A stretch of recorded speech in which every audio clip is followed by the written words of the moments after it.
এই রাউন্ড থেকে হচ্ছে গিয়ে শেল টিস তৈরি হচ্ছে। তো এখানে 5টি চেনের মধ্যে 1 2 3 নাম্বার চেনের মধ্যে শেল টিস তৈরি করতে হবে। 1 double crochet, 2 double crochet, 2 chain and 2 double crochet হবে এখানে। অর্থাৎ 5টি এই যে চেন আছে এখানে, সেখান থেকে প্রথম 2টি চেন বাদ দিয়ে তারপর 3 নাম্বার চেনের মধ্যে এই 2টি ডাবল ক্রোশে, 2টি চেন, 2টি ডাবল ক্রোশে এইভাবে করতে হবে।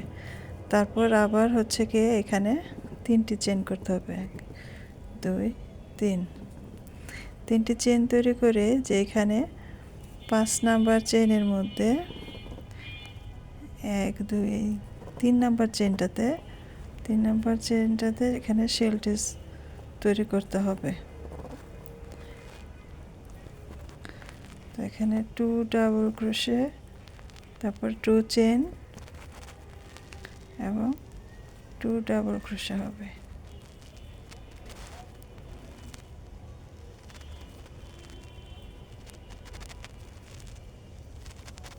তারপর আবার 3টি চেন, এভাবে করে আবার এইখানে 2টি চেন গ্যাপ দিয়ে 3টি চেনের মধ্যে এরকম করতে হবে।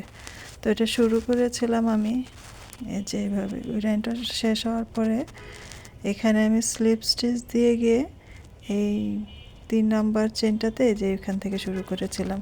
প্রথমে 3টি চেন দিয়ে তারপর ডাবল ক্রোশে করেছি, 2টি চেন দিয়ে স্পেস তৈরি করেছি, তারপর 2টি ডাবল ক্রোশে, তারপর আবার এই 3টি চেন দিয়ে পরের স্পেসে পরের যে 3 নাম্বার চেন, এখানে 5টা চেনের মধ্যে প্রথম 2টি বাদ দিয়ে 3 নাম্বার চেনে এটা করেছি। তো এইভাবে এই রাউন্ড থেকেই শেল টিস শুরু হবে, ডিজাইনগুলো শুরু হয়ে যাবে। তো এখানে আমি 3টি চেন নিয়েছি, নিয়ে আবার এইভাবে করতে হবে।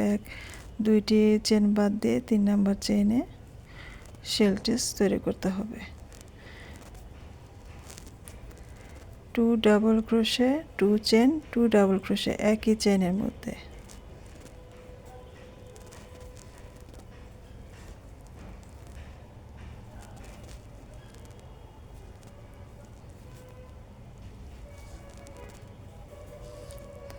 আমি চেষ্টা করব এটা পুরো কাজটা এই ভিডিও করার জন্য।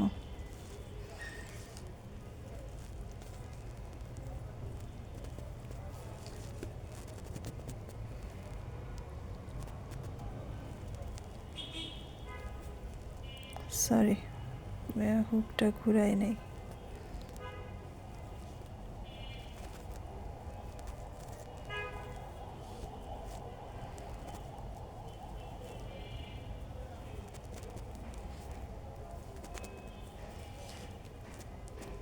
প্রতি রাউন্ডের 2-1 মিনিট করে ক্লিপস নেওয়ার চেষ্টা করব।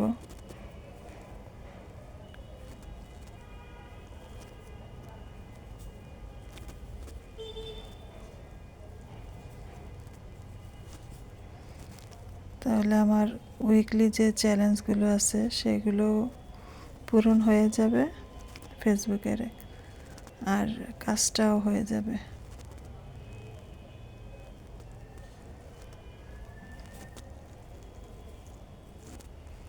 আলাদা করে আর ভিডিও মেক করতে হবে না।